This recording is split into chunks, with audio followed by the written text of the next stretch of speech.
कहने लगे तुम्हें नहीं मालूम ये कौन है? ए मत कर दान जमी को हो राजा बली, मत कर दान जमी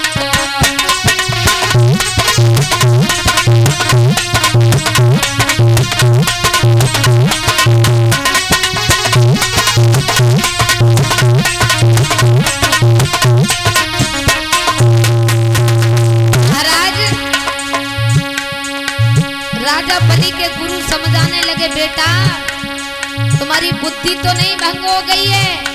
अरे ये कोई और नहीं, ये छलिया है।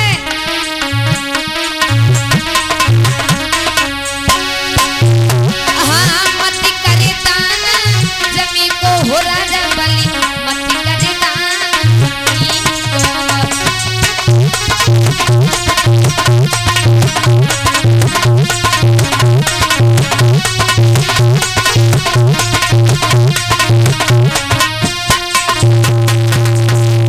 कहने लगे हैं, अरे जा छलिया ने भस्मासुर मारो,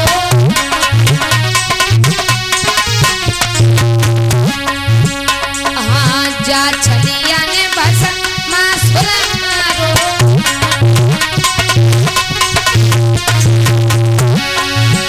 एक हरि के भेषु जनी को हो राजा बलि, मत कर दान जमी को।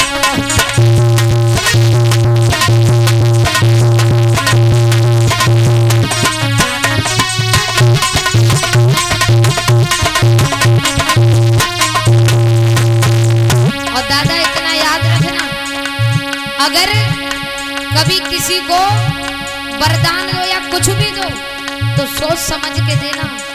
क्यों? भगवान भोले बाबा ने भस्मासुर को वरदान दे दिया था हैं?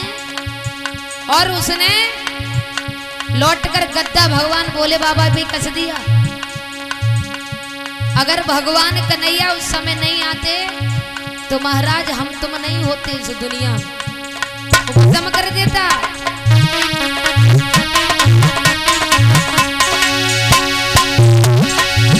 हाँ धरी के भेषु जनी को हो राजा बलि, जमी को।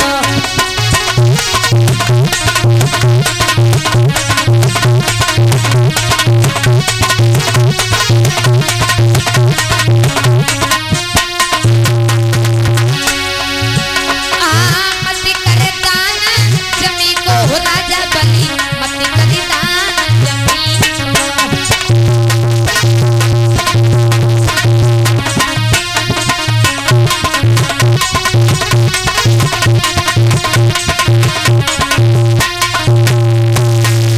कहने लगे।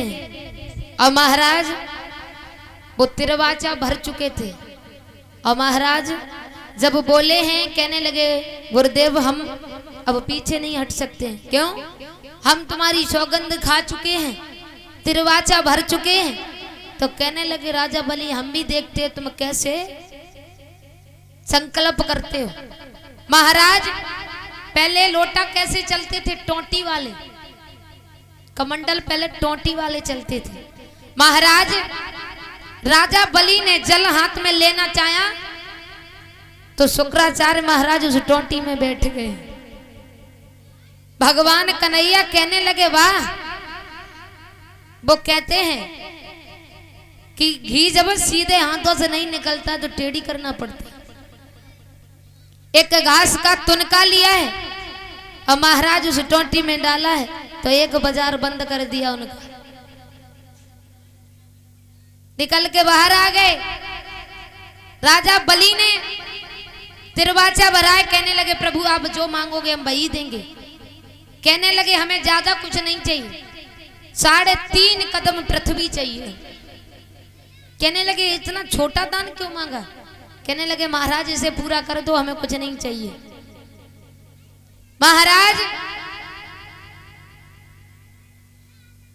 तीनों पैरों में 3 कदम रख के महाराज तीनों लोगों को नाप लिया। अब रह गया आधा कदम। कहने लगे राजा बलि अब आधा कदम कहां दोगे? कहने लगे प्रभु हमने तुम्हारी माया को समझ नहीं पाया। हमारे गुरु ने हमें अच्छा समझाया था। कहने लगे मेरी पत्नी और मैं, महाराज अभी तो तुम्हारा अधिकार मेरे शरीर पे अभी नहीं है। मेरी पत्नी के पीठ पर और हमारी पीठ पर अपना आधा कदम पूरा कर लो।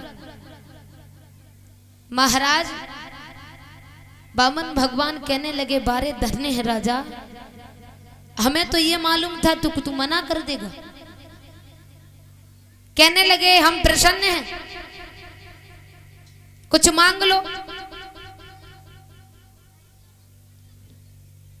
तो महाराज राजा बलि बोले कि प्रभु हम क्या मांगे, हमारी पत्नी अपना शरीर नपवाने के लिए तैयार हो गई है।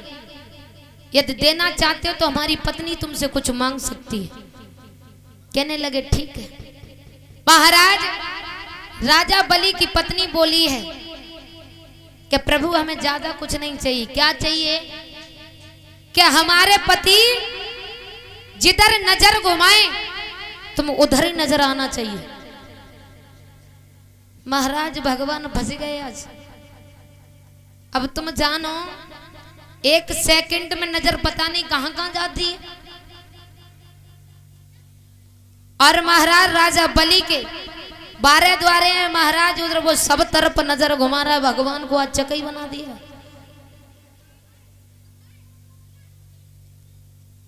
जब काफी समय हो गया तो मैया लक्ष्मी कहने लगी हमारे प्रभु आए ही नहीं, बनाई कहां चले गए।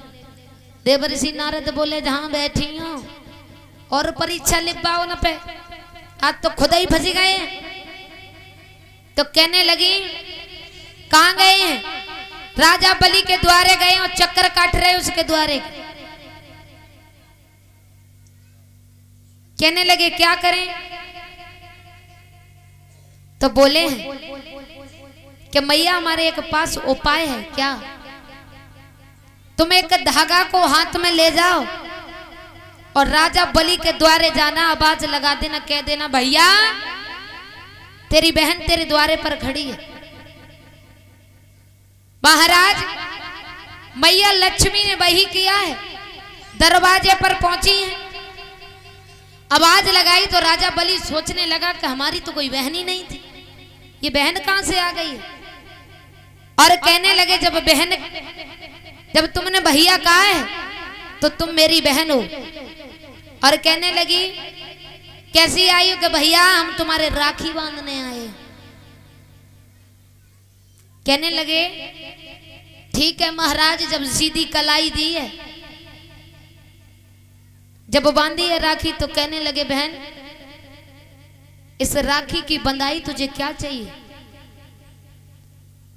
तो महाराज वो मैया ये बोली हमें कुछ नहीं चाहिए।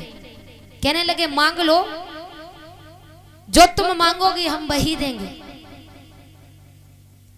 तो मैया लक्ष्मी बोली हैं कि भैया जब ज्यादा कह रहे